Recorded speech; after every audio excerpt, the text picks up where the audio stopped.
Tina Casella from Port St. John, Florida, and you're listening to the Really Big BBQ Central Show. Start the game! Let's go!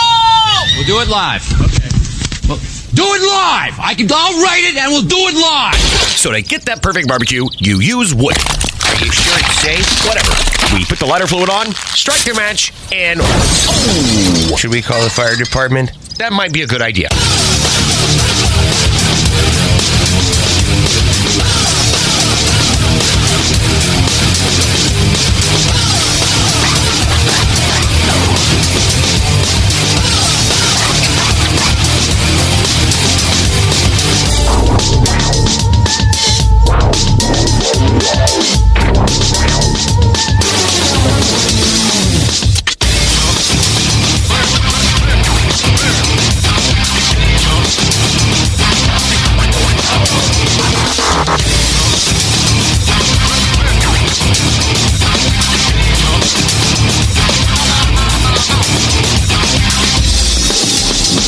All right, good evening and welcome to the Really Big BBQ Central Show.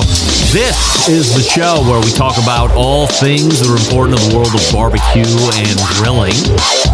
The show is originating from the Rock and Roll Hall of Fame city, Bomb City, USA, Cleveland, Ohio, the barbecue capital of the North Coast. I am your program host, Greg Rempe. Happy to have you aboard here on your Tuesday evenings, a live fire fun and frivolity show. If you would like to get in contact with the show this evening, or you would like to follow the show during off-show hours, here's how you do all that. You can get in touch with the show by sending an email to Greg at bbqcentralshow.com. Follow us on all the social media channels at BBQ Central Show. And be sure to subscribe to the show podcast feed on your favorite podcast platform. Anything else you want to find out about the show this evening can be found at the main website, thebbqcentralshow.com. And here's what's happening on the show this evening. Coming up in about 12 minutes from now, it is the first time in a couple years, and that's a shame.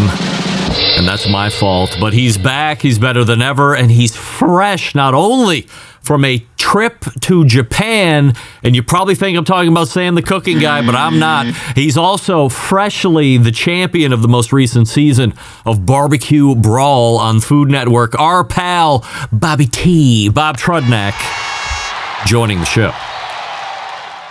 So we'll learn all about how his life has changed since winning BBQ Brawl, if perhaps the trip to Japan somehow snowballed on the heels of said win on BBQ Brawl.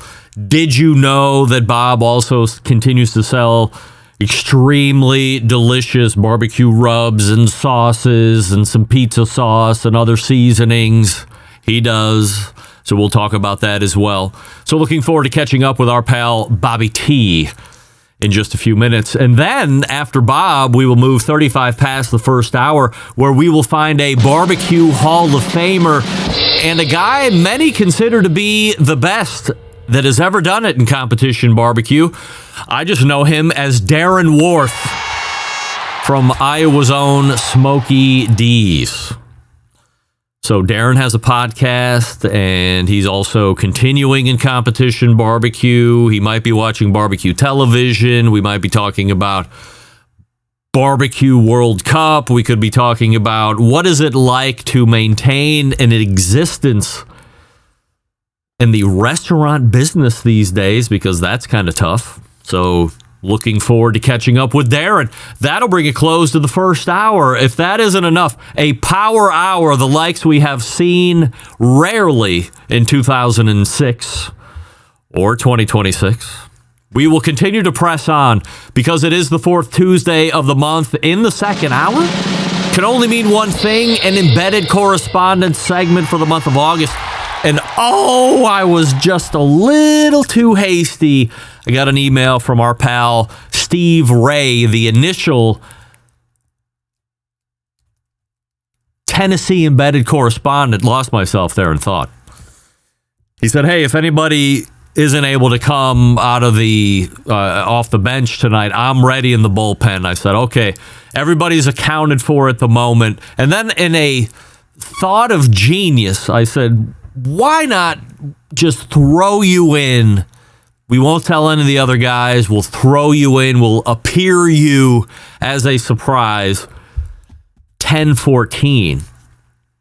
And then I quickly remembered, well, short of Ray showing up and doing it in studio, which we could do, I was fresh out of connections on V. That's my fault. I became very excited. I wanted to surprise the guys with a Steve Ray embedded correspondent appearance. Not because he's taking the place for somebody or he's a fill-in, but just move him right in just for shits and giggles. It would have been great. But I got ahead of myself. I forgot I only have 4 connections as we look here on VMix. And Doug and John and Rusty and Matt make 4, which means Steve left out in the cold once again. In any event, that's how the show is laying out this evening. A Bob Trudnak and a Darren Warth's first hour, an embedded correspondence second hour. Don't forget you can follow me socially, but why would you? On Instagram, the Twitter, the TikToks, the Snappy Snaps, and the LinkedIns, all with the handle at BBQ Central Show. And of course, we're saying good evening to those of you watching tonight through one of our video streaming platforms. You can go to facebook.com/BBQ Central Show, or you can watch on YouTube, where there is a robust chat and poll. And you can find that at youtube.com/@BBQ Central Show. And as for that aforementioned YouTube poll question of the week, boy, do we have one for you.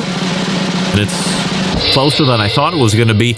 It's a would you rather, and I'm asking everybody this, including all guests, would you rather have a personal chef who cooks healthy meals or a personal housekeeper who deep cleans every week? And currently 64% of you are saying, give me the cleaning. And oh, by the way, I'm with you. I've been doing pretty good making healthy, consistent meals for myself over the last 6 months.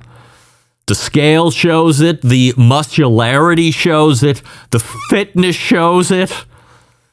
My ability to require zero variety in my diet is also confirming it. Hello, rice. Hello, chicken. Hello, boggles. Hello, organic avocado mash. Have I named everything? Hello, skirt steak. No, flank steak. Sorry. And hello, Greek yogurt and blueberries. Shout out to Jason. Also, honey. Also, protein powder if we're getting the day started as a breakfast. It's the same thing each and every day. And am I getting bored of it? Does it concern me? Am I thinking I'm wasting my life away because I have no variety? No, I don't. Get that big stuff out of here. It's fine. I like it. It lessens decision fatigue. I'm not fat. It works for me. And if you would like my exact recipe, I'm just kidding. I'm on a macro plan that's fit for me. Might not be for you, depending on whatever it is you're looking for. But I do eat the same thing. Consistency is key. So all that to say, I can get away without the personal chef. But if I could have a personal housekeeper, deep cleaning every week, oh, that would be magical. And 67% of you are agreeing with me. Some fan feedback from the show last week. Well, maybe not last week, as I got to reading this email earlier in the day. Hey, it's our good pal Terry from Kentucky weighing in, and it's been a month or 2 months, so happy to see Terry back into the email chain.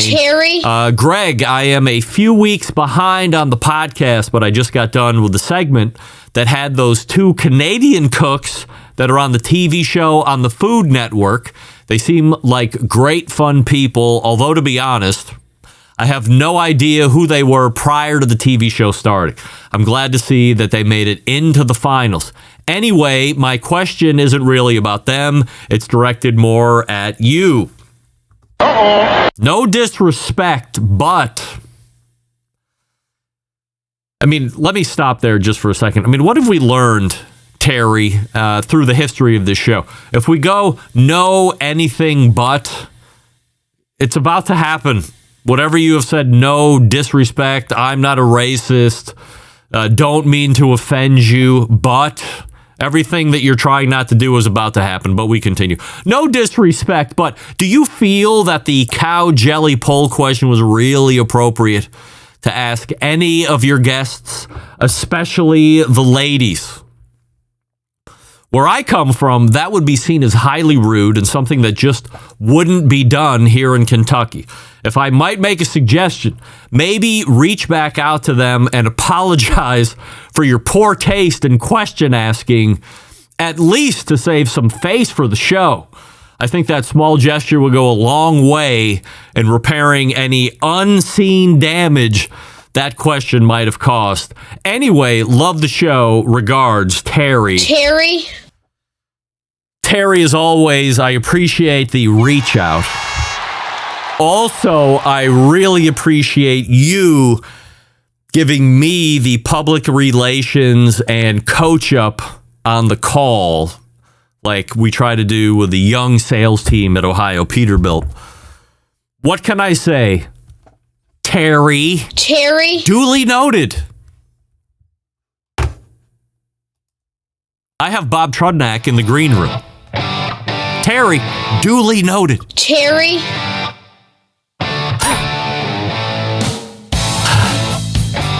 Before we get to our pal Bob,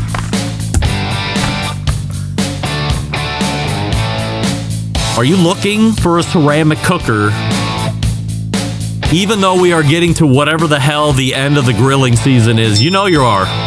You're looking for a deal, maybe there might be one. Especially if we're talking about the Primo cooker. Because anybody that's been around this game knows this much. Ceramic cookers are very fuel efficient. You can cook very well on them in the low and slow temperatures. You can also cook very well on them in the in-betweens, or as my best pal, Stephen Reichland, would say in the smoke roasting category of temperatures. Or if you just want to go straight up high heat grilling, the ceramic grills are all great at that. No question about it. But what's missing in the everyday lineup of ceramic cooking? The real ability to do true two-zone cooking. Two-zone cooking is very important to both professional and backyard cooks alike. The best way to manage a fire and cook with confidence. However, getting a two-zone fire and a round ceramic cooker is not very realistic. So enter Primo Grills and their game-changing oval design. The shape gives you the ability to execute that two-zone setup that you desire, also giving you the other ceramic grill benefits as well. And when you break it down, there's more than 60 different ways to cook on this bad boy. So you're only limited by your culinary imagination. Everybody who owns a grill also loves accessories. Primo not disappointing there either. The only caveat I might draw your attention to, you're not buying these online. Sure, do due diligence online, but to buy, you have to go to a retailer near you. Go to primogrill.com, find that retailer, visit them in person, and then buy the one that best fits your needs and budget. But look, don't be a cheap ass and buy down at the last second. Nobody has ever complained that they bought too big of a cook, but there's too many to count that said, you know what, right at the end, I became a buying bitch and I bought the large or the medium instead of the XL like you told me to. Don't have oval remorse. Buy up, buy big, buy the best, and only cry once. primogrill.com. Follow them socially. And remember, it's the best ceramics in the biz. All right, it's Bob Trudnak next. Stick around. You're listening to the Barbecue Central Show.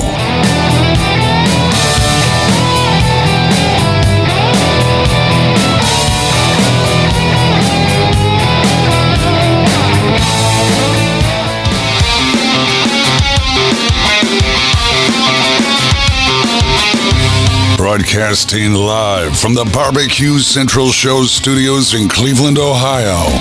You're listening to the Barbecue Central Show. Once again, here's your host, Greg Rempe.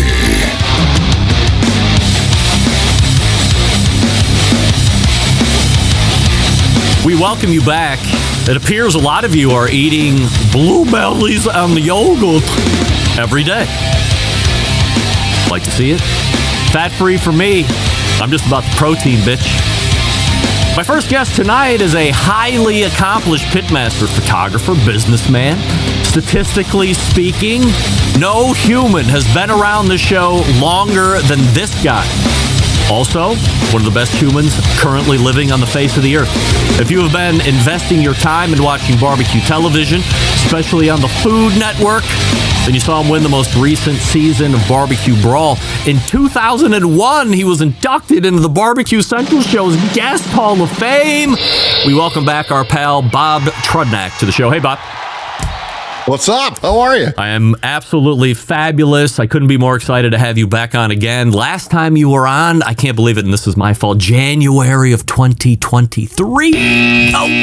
That's ridiculous. That's that is fault. ridiculous. That's my fault. I missed you. I missed you. I more. missed you. I missed you more.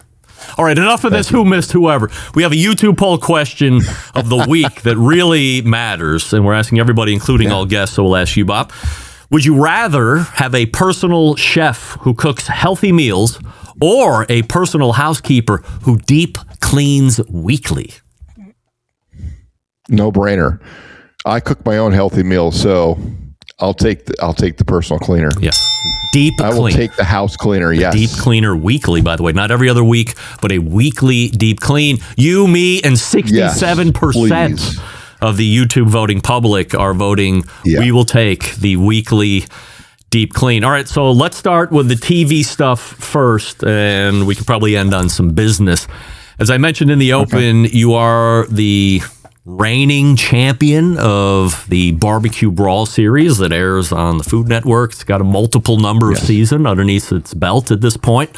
And before we talk about the contest itself, always interested to hear how the hell an opportunity comes to somebody. How did you find this one? Yeah, so that's really interesting, Greg. When I was like way back in the day, probably 7 or 8 years ago, I did fill out an application for just general Food Network shows. And then I kind of forgot about it. Is there a sitting application that anybody could go on and just say, hey, I think I'm good? No, I think, honestly, if I had to think back, I think Michael McDearman sent it to me and said, hey, you should fill this out. I think it'd be great on TV. And I filled it out many, many, many years ago. Well, fast forward to last August, about a year ago. I wasn't even thinking television. And I was sitting on my favorite chair in my family room thinking about what am I going to make for dinner about 4:00 in the afternoon. And I got a call from New York. And, I'm just let it go because it's probably spam. There's no name on the phone. It immediately goes to voicemail. Exactly. I know. It's spam. It's bullshit, right? So I don't answer it. And then I get a voicemail. And I listen to the voicemail about 25 minutes later while I'm like lighting my grill, and it's a casting agent from New York City, and starts talking legit, like Rock Shrimp, Bobby Flay. So I called back. I said, "What's this about?" And they're like, "We'd love to get you on a call tomorrow at 1:00 in the afternoon, and just get a personality, like kind of figure you out." Because we love your social media. We've been watching you on social media. We love your cooking style. We love who you are. We love your personality. But let's get this on camera and present it. I said, okay, let's do it. Is this during the week? We had an hour and a half. What's that? Is this during the week? Yeah. Do they just assume you don't have a job? I guess. I mean, yeah. Okay. And I work from home. Like I make my own schedule most of the time, unless my wife says I have to be on a call. Like I make my own schedule. Sure. So I get on the call and we had a great conversation. I never even thought about it as being a personality test. I just had a great conversation with this woman. And they said, all right, we'll give you a call in a week or so to see if we're going to have another interview. And they called me back and we had another interview. And that it rolled from there. We had a culinary interview. The culinary interview was supposed to be like, what do I know about, cookers and smokers and live fire and, different things. It's going to take about an hour, hour and a half. Well, it took 15 minutes. And they said, okay, you know everything. I was going to say, when you know everything, it can't take an hour and a half. It took 15 minutes. And I'm not bragging. It's just this is what happened. Well, I mean, you accumulate information over, 25 years of exactly. cooking and competition barbecue, blah, blah, blah. I've been in the game a long time. Yeah. So that went, all these interviews took a month. Wow.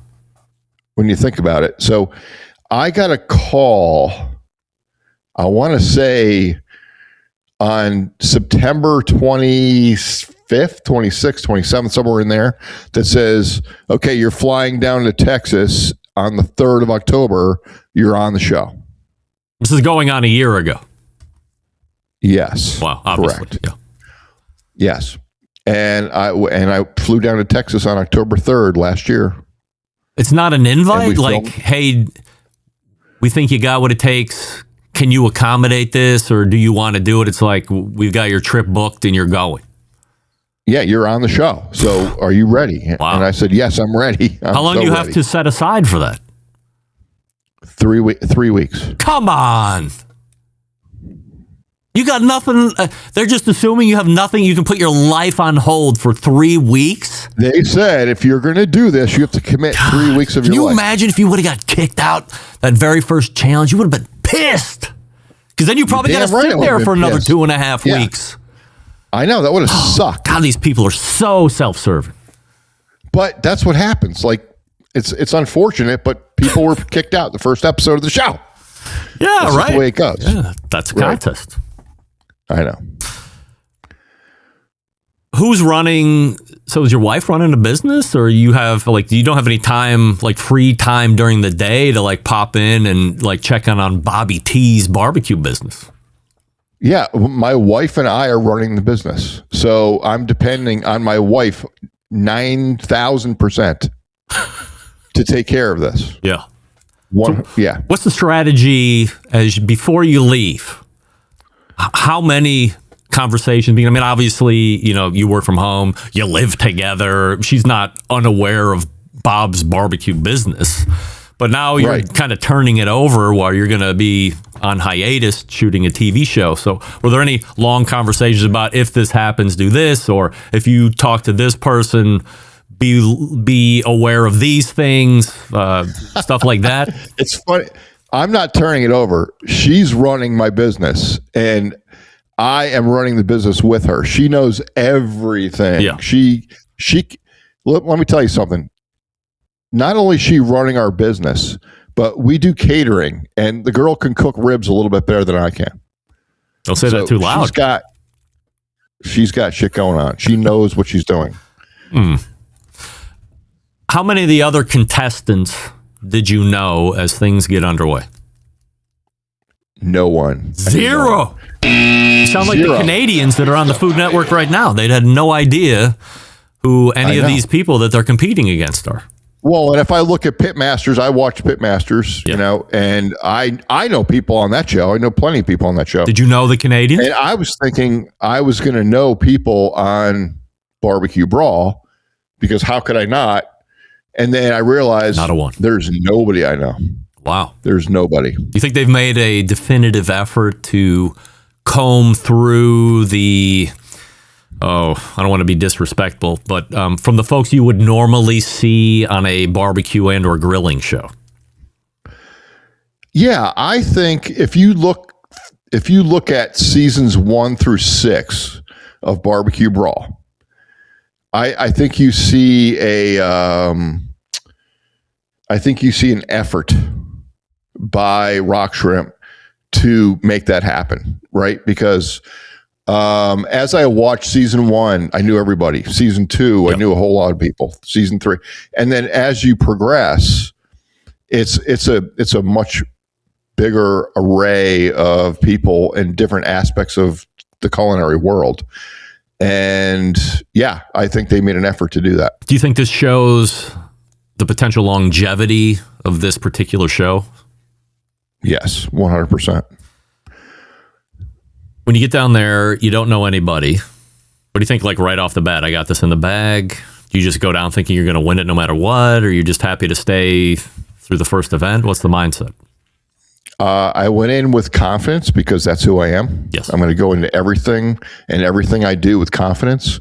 When I sat in that conference room for the first time in the Sonesta Hotel in Bee Cave, Texas, I looked around, I listened to their stories, and I felt this big.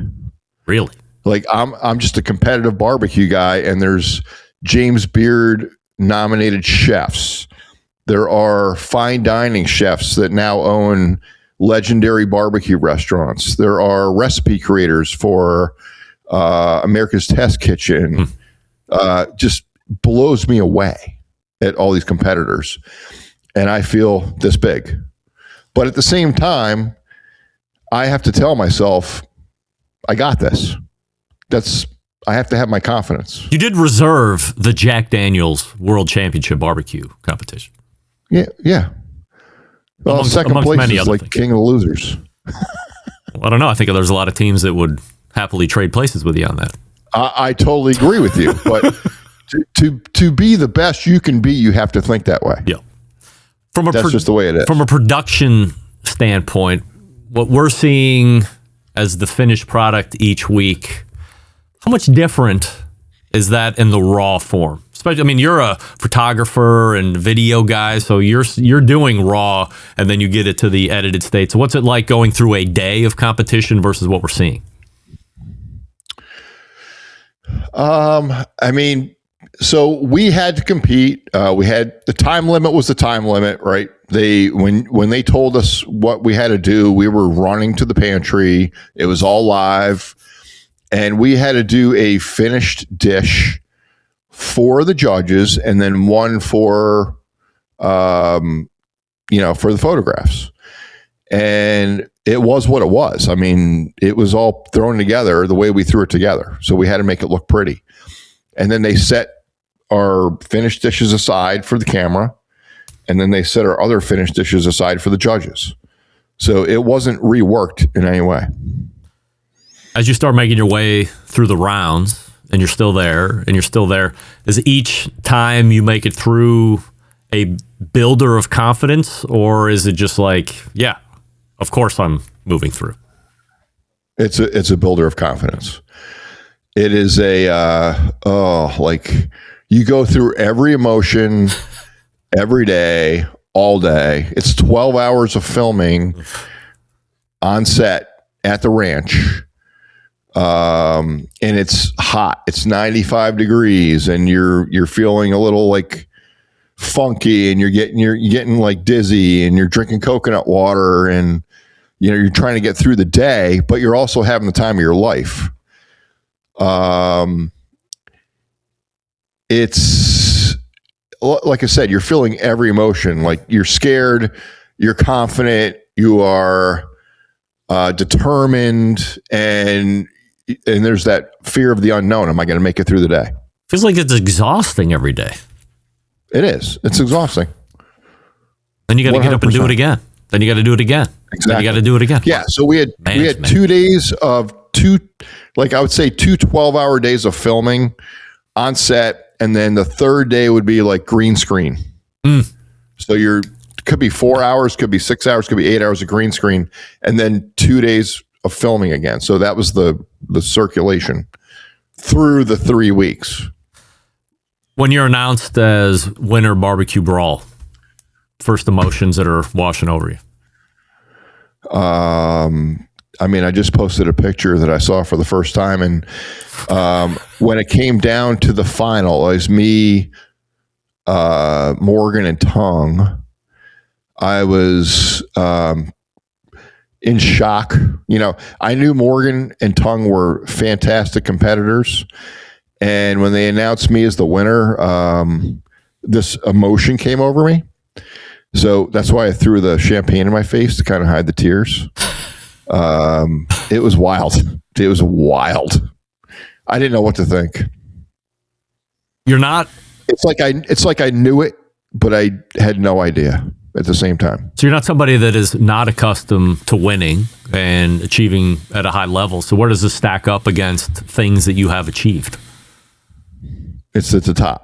This is it. It's at the very peak. So it's 100% at the top. This is a world stage. Like, I've had people reach out to me from all over the world about this, which is insane. It's not, you can win a barbecue contest anywhere in the country, and you get your you feel the confidence and your accomplishment, and your barbecue competition guys reach out to you. But when you win on national television, it's people come out of the woodwork.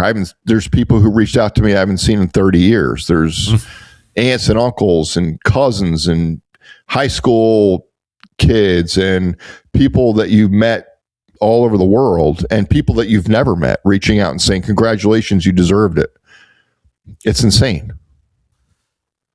Let's end on business, and congratulations again, by the way. How has winning helped the business, or has it? It has. It certainly has. I mean, the following has gone way up. I'm getting sales on my website, multiple sales every day. It's just, I hear I get the notifications. People are recognizing who I am and my brand and my products, my sauces and rubs. I'm getting, asked to do branding with this company and that company, and come to this contest and we'll take care of it. And, everything I would hoped would happen. What do the next couple months look like for Bob Trudnak? There's a lot going on. I'm going to be competing in Texas at a barbecue contest. I'm traveling to Wyoming to cook for 2,000 troops at a base in Cheyenne. There's a lot going on. There's all kinds of things that are in the works that I can't even discuss yet because they haven't come to fruition. There's new products that are about to happen that I have to finalize. 2 new seasonings. I'll tell you that. 2 new seasonings coming out. Yeah. And there's another line of products coming out that aren't sauces and seasonings that I'm just in the infancy of this project. So, lots going on. It's going to happen soon. There's a lot going on. Yeah. There's a lot going on. Yeah. Well, if you don't know where to go to get Bob's products, you go to BobTrudnakBBQ.com. You can follow him on social media, of course, and be one of now many tens of thousands of followers that he has gotten with his supreme mastery of live fire cooking in Bee Cave, Texas. Is that a real place? That's a real place. How cool is Bobby Flay? Bobby Flay's a great dude. Yeah. He's a great, I have people ask me that all the time. What's Bobby Flay like? I don't know what he's perceived to be, but I think a long time he was perceived to be an a-hole. But he's not. He's a really good guy. I'm a fan. I like him a lot. He's real big into horse racing and fillies, but a lot of people thought he was an a-hole. No, not at all. I mean, he's a busy guy. So if being busy perceives you as being an a-hole, I don't know. But he's a great dude. And Brooke Williamson is even a better, amazing person. Manit's amazing. Everybody I worked with, the judges, Rashad, Adrian, Carson, they're all amazing people. So I have nothing bad to say about anybody. They've been awesome. Would you go back and be a judge if they asked? Damn right. Yeah. You kidding me? You waiting for that call secretly? Yes, please call me. You heard it here first. Food Network, get on it. Yeah, call me. Yeah, I'm on it. It's our boy, Bob Trudnak here, Barbecue Central Show's guest Hall of Famer. BobTrudnakBBQ.com is the website. Bob, again, my fault for having almost 3 years elapsed in between interviews, but I will do better next time. Continued success. We'll talk again soon. Thank you. You got it. I appreciate it, Greg. It's Bob Trudnak, right there. And as I had mentioned in the open, probably as I look back on this whole show, a guy that I have known. So I've known Bob before any show. Back when I had the Barbecue Central Show message board, Bob and I were corresponding and doing business together. Where I first met a legend in the industry, Shotgun Fred Perkle, creator of the Barbecue Guru, of course, Thermo Megatech.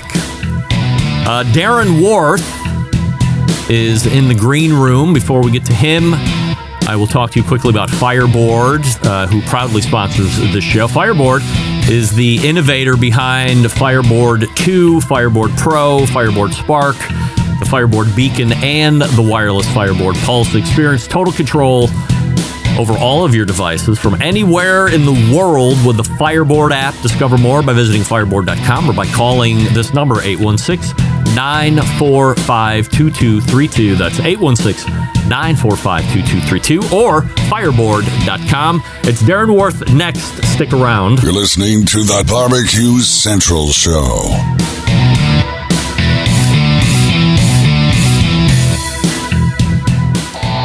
Howard Stern, Jim Rome, Dan Patrick, and Greg Rempe. The Mountain Rushmore of talk show entertainment. Now, let's get back to the Barbecue Central Show. And we thank Bob Trudnak for joining us last segment, the reigning winner of Barbecue Brawl this season. Bob Trudnak, BBQ.com, his website. My next guest tonight, very successful best barbecue restaurant owner, a 2023 Barbecue Hall of Fame inductee. Recently, well, not recently, but probably 2 years ago, started a podcast. Most know him for his years and years of winning on the KCBS competition circuit. Of course, we are welcoming back our friend after almost an identical layoff as Bob Trudnak, August 23rd, or August 2023, his last appearance, our pal Darren Warth. Hey, Darren. How's it going? I'm well. We have a YouTube poll question of the week that we're asking everybody, including all guests. So, Darren, would you rather have a personal chef who cooks healthy meals for you or a personal housekeeper who deep cleans weekly? Oh, personal housekeeper by far. By far. Yeah, because I love to cook. I mean, I would be lost if I couldn't cook every night. 62% of the YouTube voting public is agreeing with you and me and previous guest Bob Trudnak, who all said the deep cleaning housekeeper has got to be the best, especially weekly. I know a lot of people have cleaners do it every other week, but having that extra notch of weekly cleaning to me puts it over the top. And I'm with you. I like to cook anyway. Let's start with this podcast thing that you are doing. Cue the mic. Last time you were on, you were an incredible 14 shows deep in your then newly launched podcast. What's changed in 160 episodes from then? You know, maybe the BS is deeper. I'm not sure that really anything has changed, because it's always been with Randy and Emma and I, we never plan anything, right? Everything is 100% off the cuff. And so we film that thing normally at 4 or 5 a.m. on a Saturday or Sunday morning, because it's the only time that we can really put our schedules together. And so we don't know what we're going to talk about until we hit record. And I think that's what kind of makes it special, is it just becomes kind of a walk through the life and times of Darren, Randy, and Emma. And along the way, we're ultimately trying to teach people that are getting into the barbecue business or the competition barbecue world, just kind of give them a heads up and kind of give them a step forward on things about what to expect, because there's a lot of surprises. And, I'm going on, over 19 years now in the restaurant business, which is crazy. And I still don't think that I would call myself a restaurateur. But it's just crazy, the ride we've been on. And we're just there to share the stories and share everything that happens on a week-to-week basis. Were you doing competition barbecue before the restaurant, or was it always the restaurant first? Oh no, we started at the competition circuit back in 2003. We were the Smoking Clones. And so we started in 2003 and competed up until 2008 as the Smoking Clones before we took the Iowa Smokey D's name.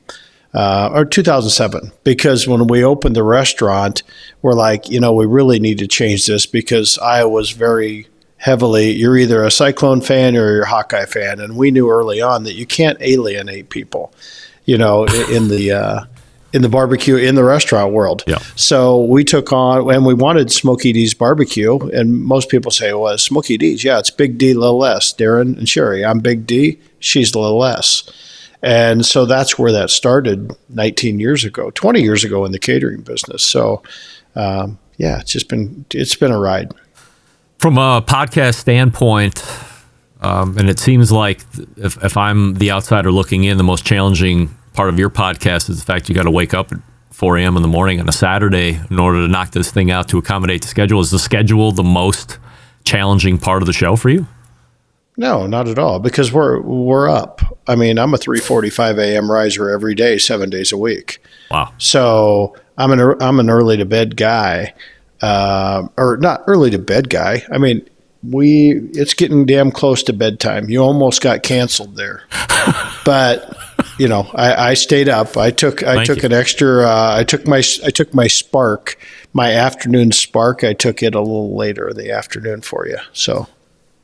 Do you find any hidden benefits from doing the show that you didn't anticipate? No, I don't think so. I mean, we still think we're up to 5 or 6 followers. We don't know. We don't pay any attention to anything. We don't pay any attention to viewership. We don't really. Once in a while, Emma will go, hey, we got 5,000 downloads last month. And I'm like, oh, yeah, who cares? We don't have sponsors. We don't have anything. I mean, I kind of sponsor the whole thing. I've got Emma on the payroll, and she's in charge of producing it every week and doing whatever she does, social media. I don't know. We're just there to have fun. It's really just kind of a way for Randy and I catch up every week. So originally it was you and Emma. Oh, okay. I'm hearing something above me. I was just trying to figure out what the hell it was. Thought we were getting attacked, so I figured out what it is. So originally it was you and Emma, and then Randy eventually worked his way in as co-host. Do you think you could go back to being host by yourself? I probably could. I mean, I do 75% of the talking today.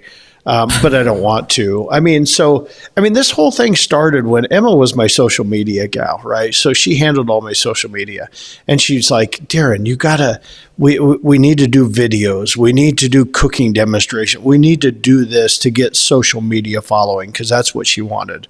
I'm like, Emma, I don't care about that. I really don't care about that. I ain't got time for that. And so then she brought up the ideas. What if we did a podcast? She goes, I can give you a microphone.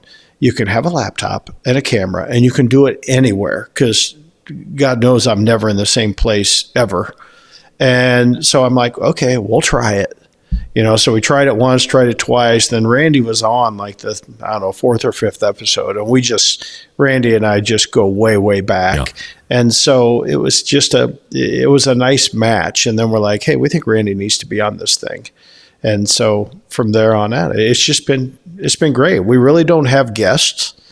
We've had maybe 1 or 2 guests on there, I think. But other than that, it's just us, because guests would require planning. Guests would require interaction. You know what it's like. And we just don't have time to do that. We've got full-time jobs plus full-time competition circuit plus full-time everything. Just to transition out of here. By the way, you can find Darren's podcast anywhere you get podcasts on your native apps or secondary apps or whatever. Just look for Cue the Mic and subscribe so you can hear what they're talking about every week. So I just had Bob Trudnak on before you. He won the most recent episode or most recent season of BBQ Brawl on the Food Network. You're no stranger to television. You've been on Triple D. I believe you were on Pitmasters at some point when it turned into... No Pitmasters. Were you not? I was not on Pitmasters. I proudly turned down Pitmasters every single year. Why am I remembering you? Were you on a competition show ever on TV? They filmed one when I won the Kingsford, and Sherry and I won the Kingsford Invitational. Yeah. That was a show. Otherwise, no. Otherwise, it's pretty much been Triple D. If you get Triple D, you don't need anything else. Yeah, agreed. Right? I mean, it's a life-changing experience. I mean, we did that back in 2000. It aired in 2014, and we still today feel the effects of Triple D. Wow. So a staunch turn down of every request for a competition cooking show otherwise? Yeah, I mean, not that I would not do it, but it's one of those things that I don't like scripted shows. I don't like anything that, they have to tell me do this and do this and do this and whatever. No, if you want to come into my restaurant and do a behind the scenes tour about what happens in the restaurant business and talk about that, hey, I'm all for it. Or if you want to come in the competition trailer and just hang out, but I don't want to be that, hey, you got to be on the set in 5 minutes and, you got to do this and you got to do that. Man, not my style. What did you do before the restaurant? So I was a vice president of logistics. Yes, that's right. So, yeah. So I had a staff of 100 people in 5 different locations around the country, and I managed a $250 million transportation logistics budget. So I managed every four-wheeler in and out and snowmobile in and out of every Polaris factory. Victory Motorcycles, Green Bay, Bird's Eye Foods was a huge customer of ours. Vegetables out of the field, packaged, canned, frozen, everything out. My team coordinated all those logistics. Worthington Steel out in Ohio was a huge customer of ours. Huh. And so I would go in, I was a sales guy, and I would, even though I was an operations guy, I was salesman of the year twice because I'd go in and take operational knowledge into a sales meeting and just take it over and sell them. And then I would have to not only sell it, but I'd have to run the operation. So I'd go on site. I spent Worthington, Ohio. I spent 6 or 8 weeks of my life in a steel mill setting up a logistics project. I spent months in Green Bay, Wisconsin. I spent months in Roseau, Minnesota. I mean, it was just fun. And it's just like the restaurant business. No day is ever the same, right? There's going to be 50,000 things go wrong, and you always got to have a backup plan on everything you do.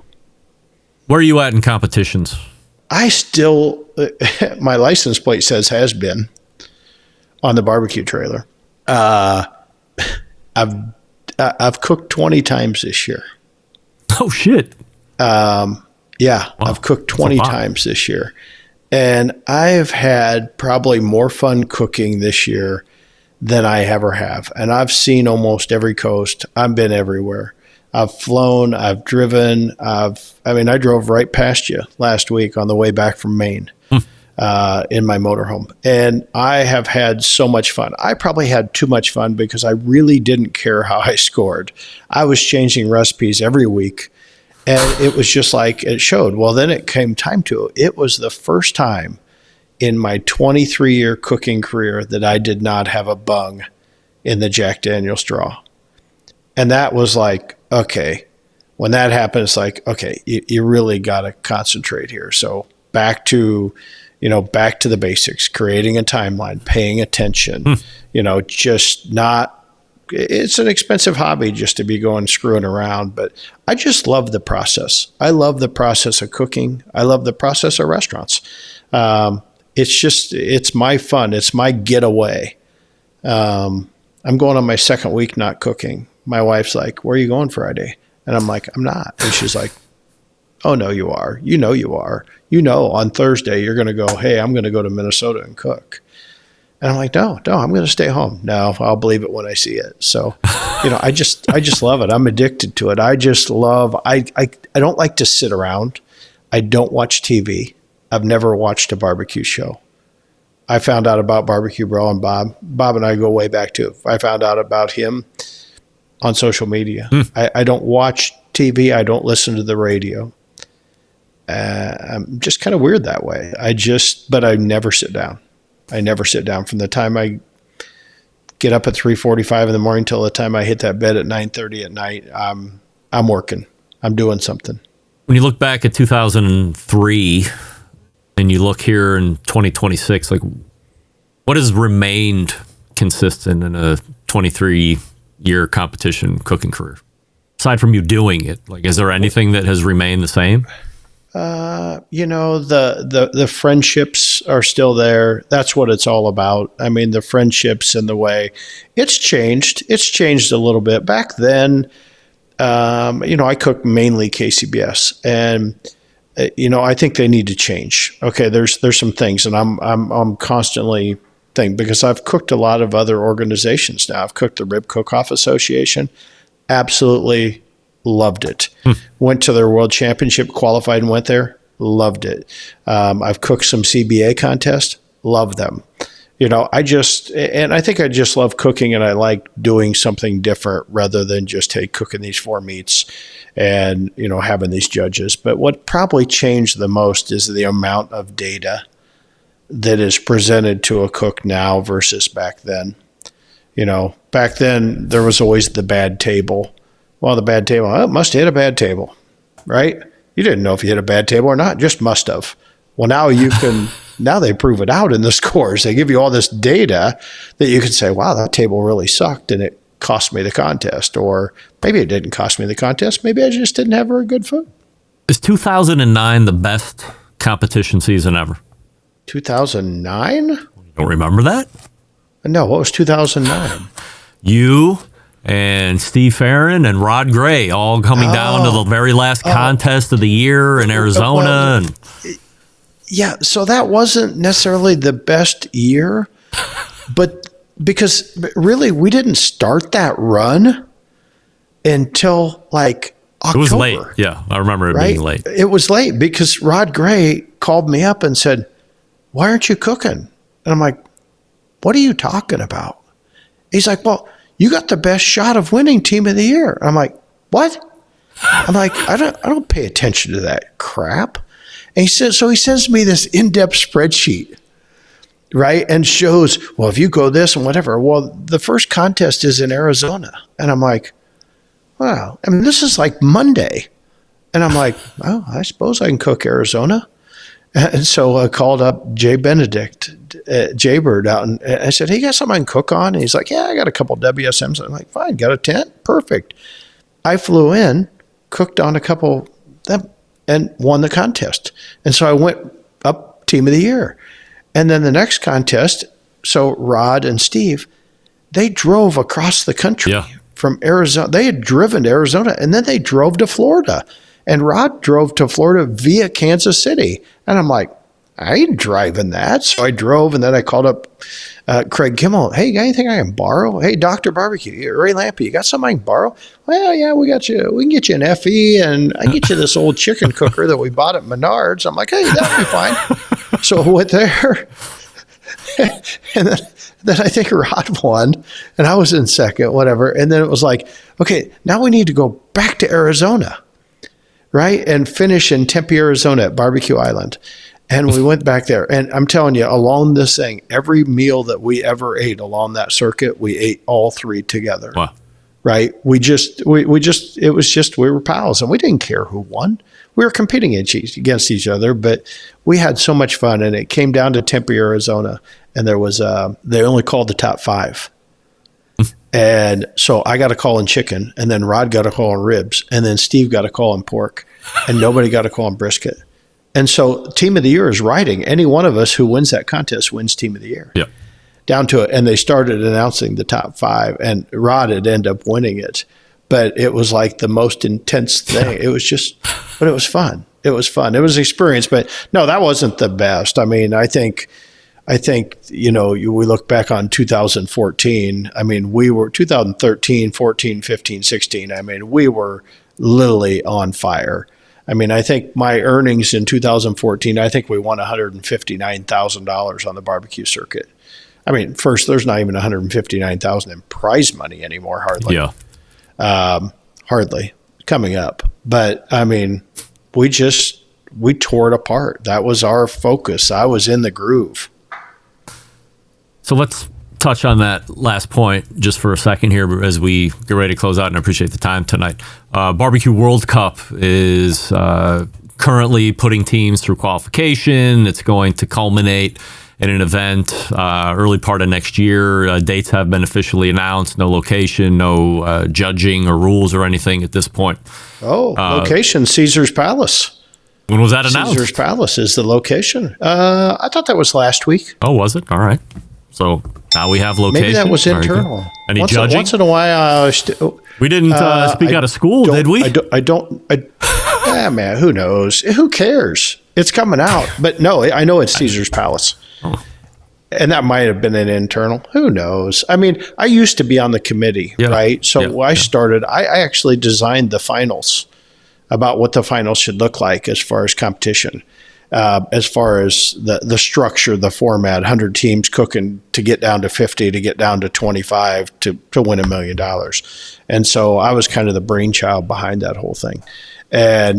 And so, but once I qualified in Lakeland, Florida this year, I said, hey, this is not ethical for me to be on this committee to help plan this when I'm actually a competitor. So I just withdrew. And I said, hey, you got any questions? I'd feel free to answer them. But I just withdrew from it, not because I didn't believe in it, just because I didn't think it was ethical of me to be on the committee being a contestant. I didn't want anybody going, oh, yeah, he was on the committee. He won. So there's a lot of talk amongst people in the industry looking at this particular event, $1 million payout going to the winner, which is funded by investors, nobody named specifically. Yep. And I mean, you've been around it a long time. Usually big purses are coming with sponsors. It's so-and-so sponsored by Kingsford or by Weber Grill or whatever. There doesn't appear to be a lot of that either. Is there any reason anybody should be concerned that this amount will change or that this event won't come off or anything like that in your opinion? No, I'm 100%. It's going. I mean, they're trying to build something special here, right? And I would be utterly shocked if it didn't happen. They're playing. Scott and the team holder. I mean, they're used to this. They play in the big leagues, right? Scott came out of the NFL, and others. The other people. There's some big names in this thing behind the scenes, and people like, why is this not very organized? They were yelling back in March, why don't we know much about this? And I'm like, well, here was my message to people. We were on the committee developing this thing, right? And this started after kind of the holidays last year. And it was either we could spend all of 2026 planning this thing and start the qualifying in 27 and have a championship in 28, or we could just start the qualifying process and design it as we went. And we got $1 million in barbecue 1 year quicker. And I think it was the right move. It was just, this was nobody's full-time job. I mean, well, it was Scott's, but the committee members, we were able to donate an hour a week to it. I mean, we all have jobs and competition schedules and stuff. So I'm a strong believer. I know it'll happen. I know it'll happen. I think there'll be $1 million.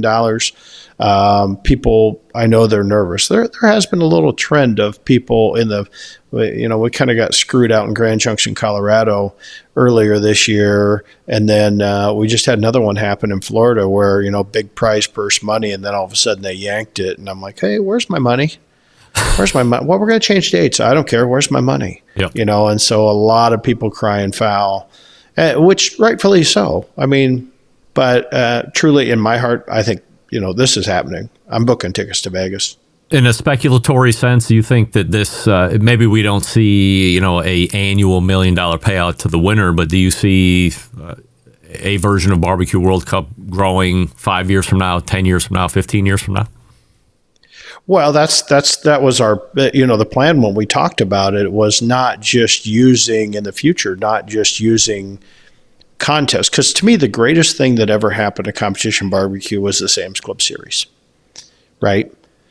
nobody talked bad about Sam's Club Series because it was a qualifying. You had 20, 30 qualifying events. You had to be in the top 6 at your local to go to a regional, top 10 to go to nationals. We were lucky. We were at that national championship every year, right? We were one of the only teams to be there every single year. And it was just amazing because it was just this whole tournament style of barbecue. And I think everybody misses that. And anybody that had a part of it would like it to come back. And that's what I've told, Scott and the people at Barbecue World Cup is that's what should happen. Create your own qualifying events where you can qualify and run this through all the way. So, personally, I think it's happening. Darren Warth is here, and he's breaking it all down for us. SmokeyD'sBBQ.com is the website. And Darren, appreciate the extended time here this evening. Continued success, and let's not wait another 3 years before we do it again. Yeah, let's just not wait another 3 years, and I'll maybe stop next time I come by Cleveland instead of just waving. Give me a shout. I'll take you out. On me. All right. All right, man. I'm in. All right. We'll do it. Thank you. Appreciate the time tonight. Darren Warth right there. Always great to catch up with Darren, and just loving the opinion that he is giving everybody out there and what he's up to in 23 years in competition barbecue. And I forgot, logistics guy and was smoking clones before that. And I wonder if he's still using smoking guns hot and simmering dock. Maybe he had to go back to a different recipe. All right, we're a little over here, so let me play a little catch-up. And then at some point, the embedded correspondence will start to build in, so stick around, and we'll be right back.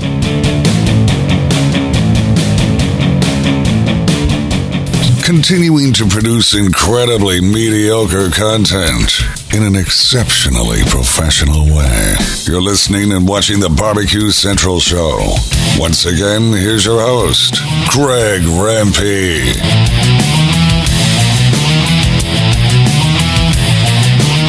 Now, it looks like I got out of that Darren Warth interview just in the nick of time.